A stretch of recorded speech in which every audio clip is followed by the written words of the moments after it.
Okay. Right. Hello everyone and welcome. It's been a little bit of a while since I've done one of these videos, but welcome back. And I believe this is like part 8 or 9. At this point I'm a little bit lost myself, but this is a continuation of some ASMR reading of Emma by Jane Austen, and this is meant to just make you relax, fall asleep, and just live a peaceful time whilst you're watching this video. I'm going to start reading, and let me know if you have any other requests, any other things, thoughts, feelings. Let me know. As to there being any quantity of snow fallen or likely to fall to impede their return, that was a mere joke. He was afraid they would find no difficulty. He wished the road might be impassable, that he might be able to keep them all at Randall's, and with the utmost goodwill was sure that the accommodation might be found for everybody, calling on his wife to agree with him that with a little contrivance everybody might be lodged, which she hardly knew how to do, from the consciousness of there being but 2 spare rooms in the house. "What is to be done, my dear Emma? What is to be done?" was Mr. Woodhouse's first exclamation, and all that he could say for some time. To her he looked for comfort, and her reassurance of safety, her representation of the excellence of the horses and of Jane's, and of their having so many friends about them, revived him a little. His eldest daughter's alarm was equal to his own. The horror of being blocked up at Randall's while her children were at Hartfield was full in her imagination, and fancying the road to be now just passable for adventurous people, but in a state that admitted no delay, she was eager to have it settled, and her father and Emma should remain at Randall's while she and her husband set forward instantly through all the possible accumulations of drifted snow that might impede them. "You had better order the carriage directly, my love," said she. "I dare say we shall be able to get along if we set off directly, and if we do come to anything very bad, I can get out and walk. I'm not afraid at all. I should not mind walking half the way. I could change my shoes, the moment I got home, and it is not the sort of thing that gives me cold." "Indeed," replied he. "Then, my dear Isabella, it is the most extraordinary sort of thing in the world, for in general everything does give you a cold. Walk home.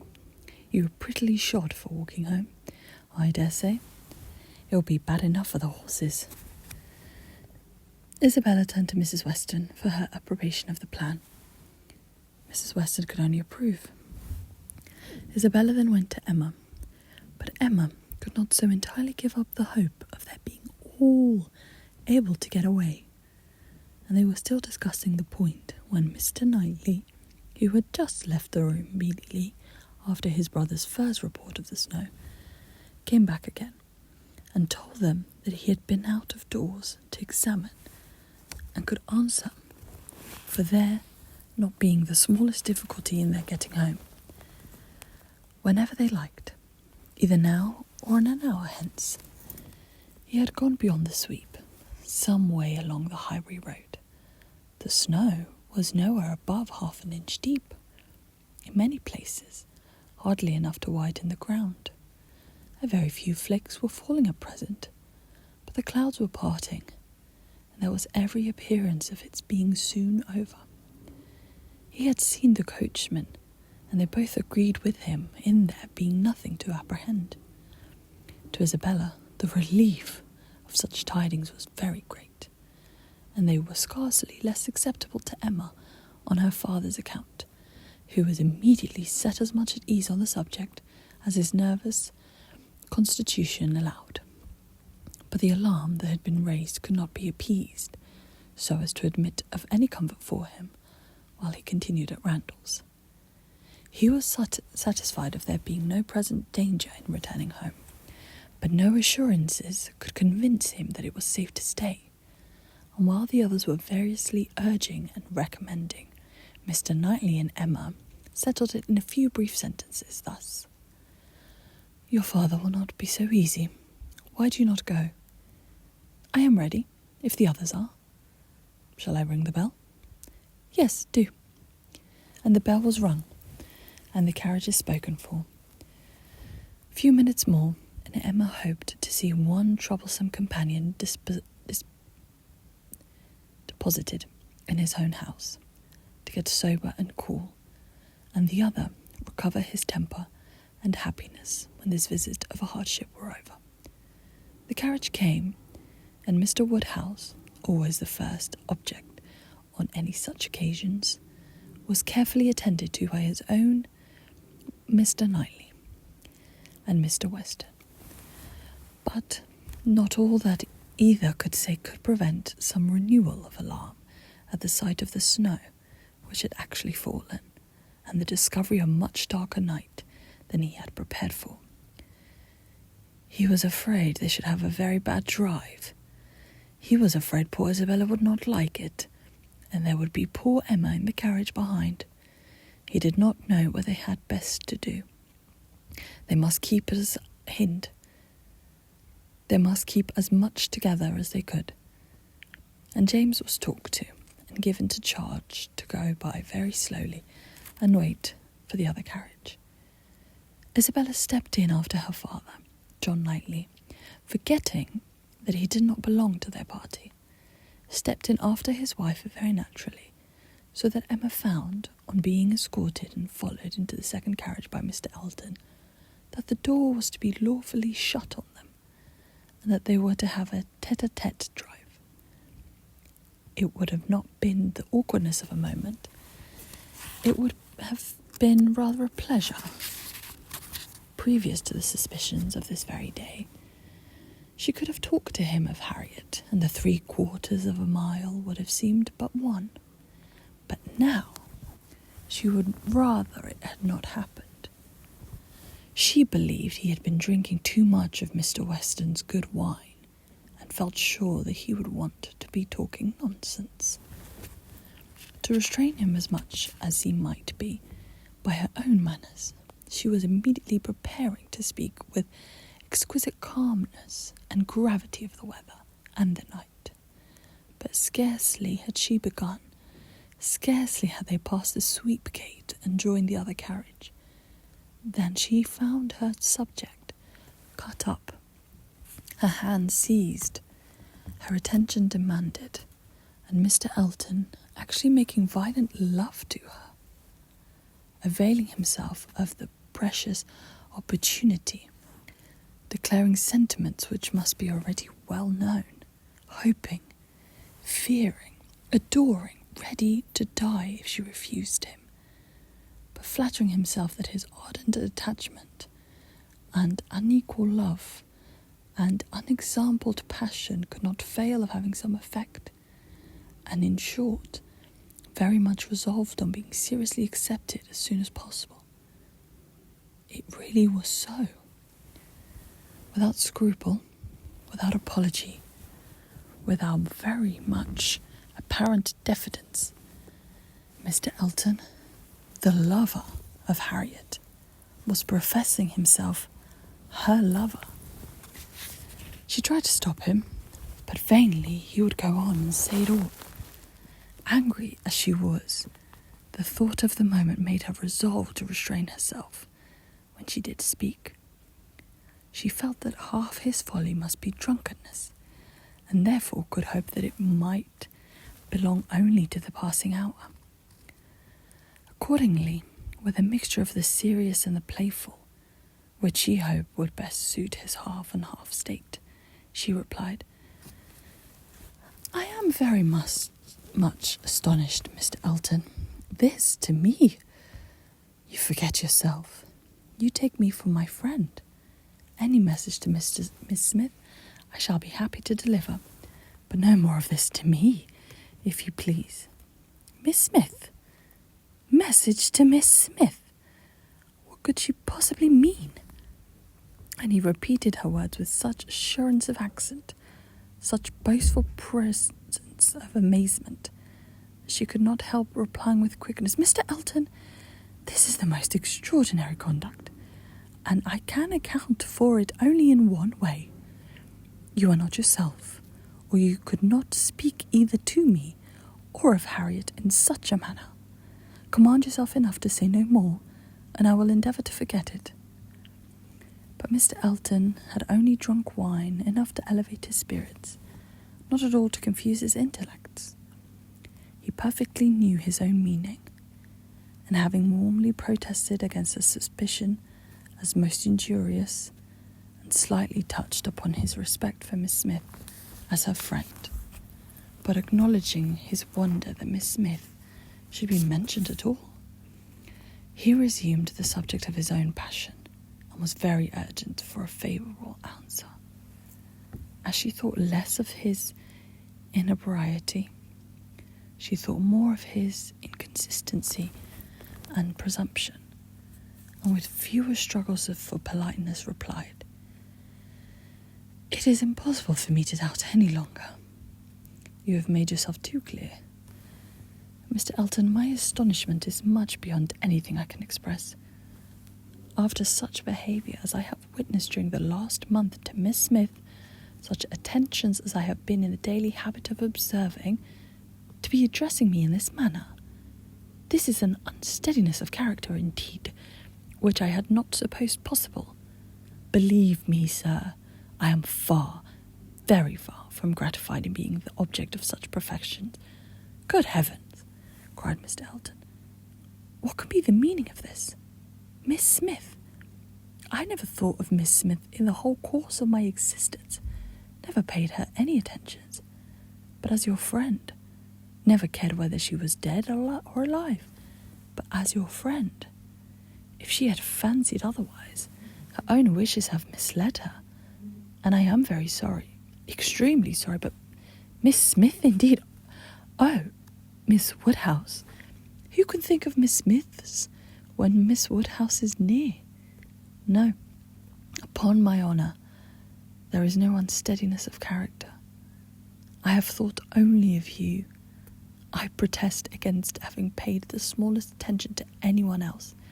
Everything that I have said or done for many weeks past has been with the sole view of marking my adoration of yourself. You cannot really seriously doubt it. No, I am sure you have seen and understood me." It would be impossible to say what Emma felt on hearing this, which all of her unpleasant sensations was uppermost. She was too completely overpowered to be immediately able to reply, and 2 moments of silence being ample encouragement for Mr. Elton's sanguine state of mind, he tried to take her hand again, as he joyously exclaimed, "Charming Miss Woodhouse, allow me to interpret this interesting silence. It confesses that you have long understood me." "No, sir," cried Emma, "it confesses no such thing. So far from having long understood you, have I been in a most complete error with respect to your views till this moment. As to myself, I am very sorry that you should have been giving away to any feelings. Nothing could be farther from my wishes. Your attachment to my friend Harriet, your pursuit of her, gave me great pleasure, and I have been earnestly wishing you success.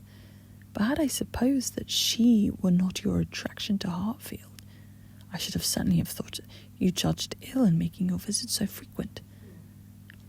Am I to believe that you have never sought to recommend yourself particularly to Miss Smith?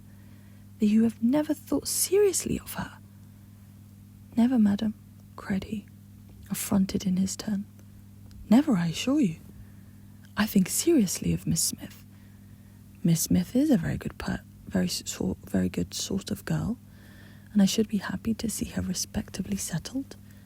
I wish her extremely well, and no doubt there are men who might not object to. Everybody has their level, But as for myself, I am not, I think, quite so much at a loss. I need not totally despair of an equal alliance as to be addressing myself to Miss Smith. No, madam, my visits to Hartfield have been for yourself only, and the encouragement I receive... Encouragement? I give you encouragement? Sir, you have been entirely mistaken in supposing it. I have seen you only as the admirer of my friend. In no other light could you have been more to me than a common acquaintance. I am exceedingly sorry, but it is well that the mistake ends where it does. Had the same behaviour continued, Miss Smith might have been led into a misconception of your views, not being aware, probably, any more than myself, of the very great inequality which you are so sensible of. But as it is, the disappointment is single, and I trust will not be lasting. I have no thoughts of matrimony at present. He was too angry to say another word. Her manner too decided to invite supplication, and in this state of swelling resentment and mutually deep mortification, they had to continue together for a few minutes longer, for the fears of Mr. Woodhouse had confined them to a foot pace. If there had not been so much anger, there would have been desperate awkwardness, but their straightforward emotions left no room for the little zigzags of embarrassment. Without knowing when the carriage turned into Vicarage Lane, or when it stopped, they found themselves, all at once, at the door of his house, and he was out before another syllable passed. Emma then felt it indispensable to wish him a good night. The compliment was just returned, coldly and proudly, and under indescribable irritation of spirits. She was then conveyed to Hartfield. There she was welcomed with the utmost delight by her father, who had been trembling for the dangers of a solitary drive from Vicarage Lane, turning a corner which he could never bear to think of, and in strange hands, a mere common coachman, no James, and it seemed as if her return only were wanted to make everything go well, for Mr. John Lightney, ashamed of his ill humour, was now all kindness and attention, and so particularly solicitous for the comfort of her father's to seem, if not quite ready to join him in a basin of gruel, perfectly sensible of its being exceedingly wholesome, and the day was concluding in peace and comfort to all their little party except herself. But her mind had never been in such perturbation, and it needed a very strong effort to appear attentive and cheerful till the usual hour of separating allowed her the relief of quiet reflections. The hair was curled and the maid sent away, and Emma sat down to think and be miserable. It was a wretched business indeed, such an overthrow of everything she had been wishing for, such a development of everything most unwelcome, such a blow for Harriet. That was the worst of all. Every part of it brought pain and humiliation of some sort or other.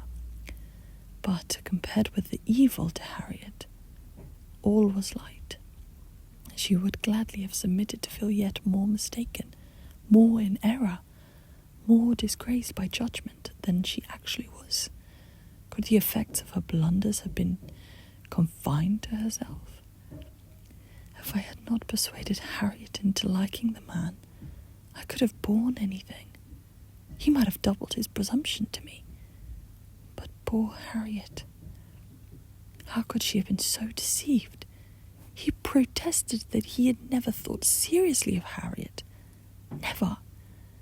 She looked back as well as she could, but it was all confusion. She had taken up the idea, she supposed, and made everything to bend to it.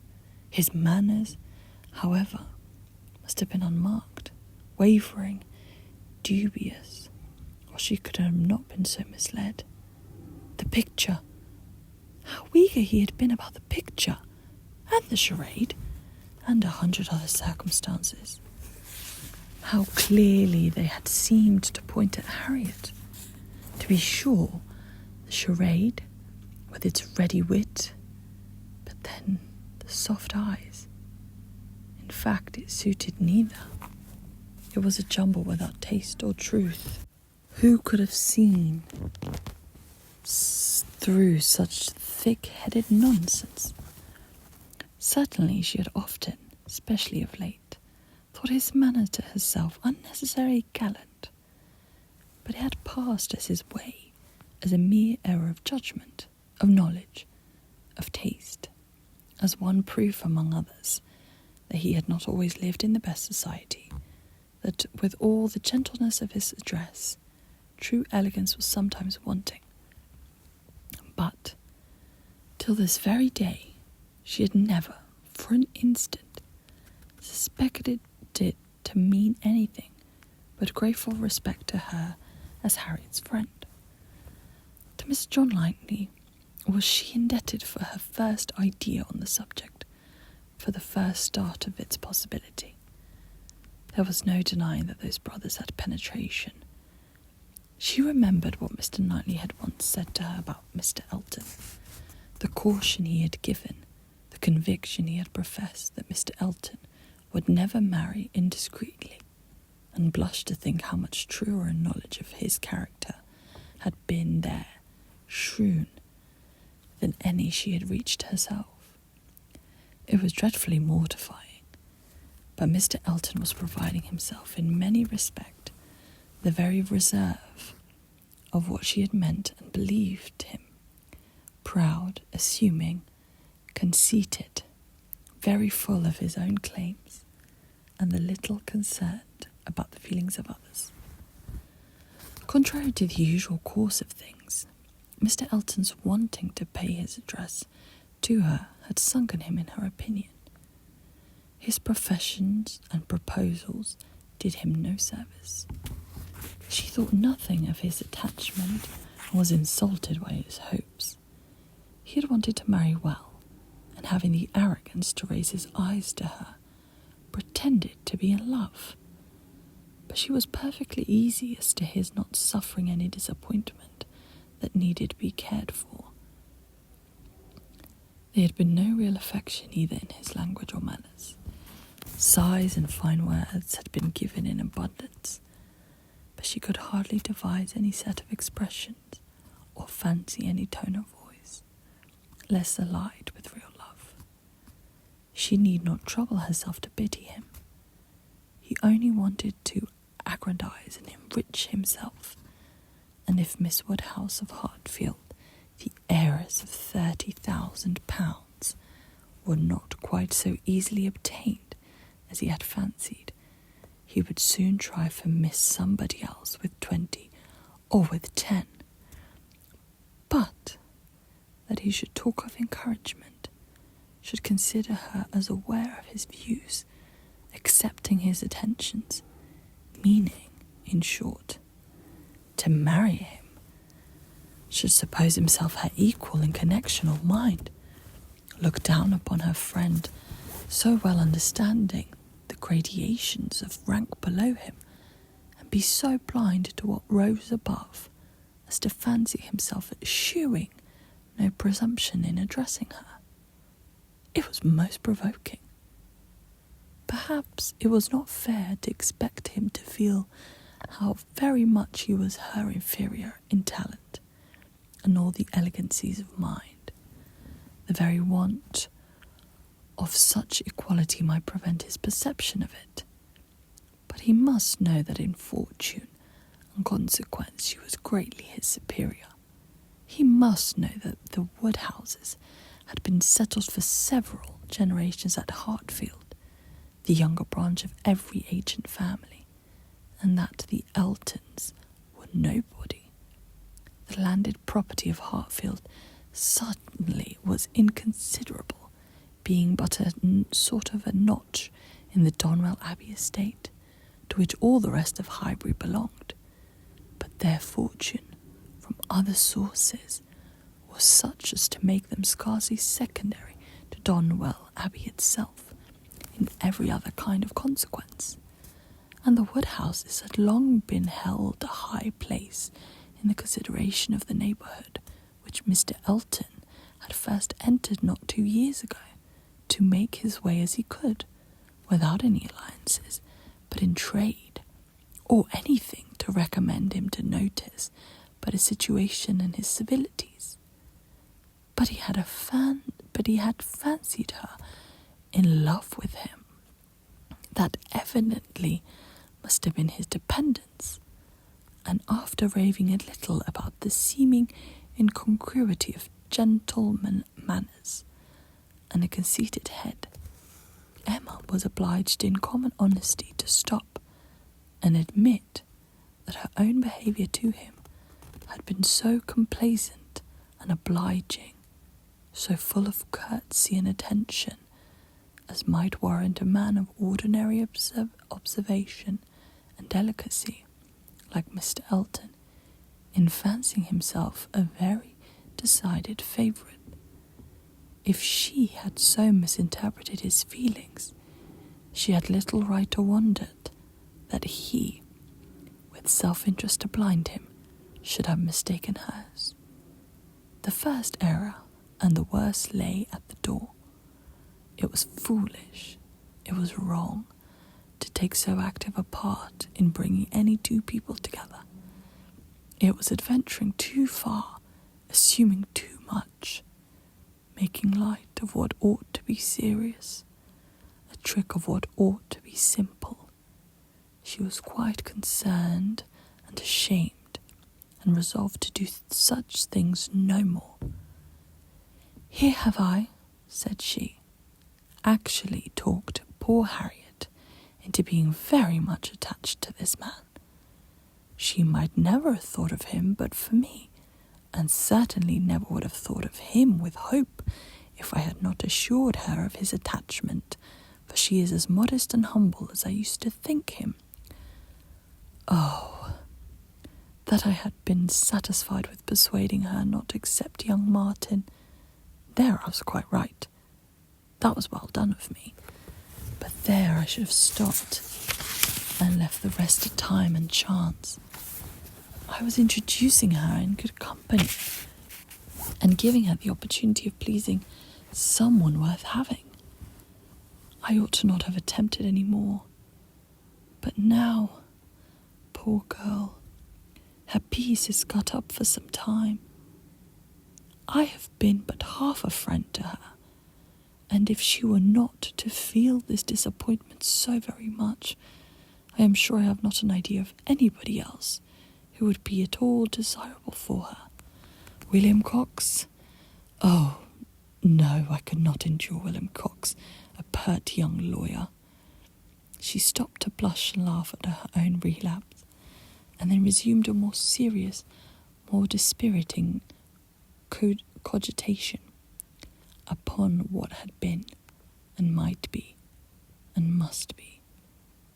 The distressing explanation she had to make to Harriet, and all that poor Harriet would be suffering, with the awkwardness of future meetings, the difficulties of continuing or discontinuing the acquaintance, of subduing feelings, concealing resentment, avoiding éclat, were enough to occupy her in the most unmirthful reflection some time longer. She went to bed at last with nothing settled but the conviction of her having blundered most dreadfully. To youth a natural cheerfulness like Emma's, though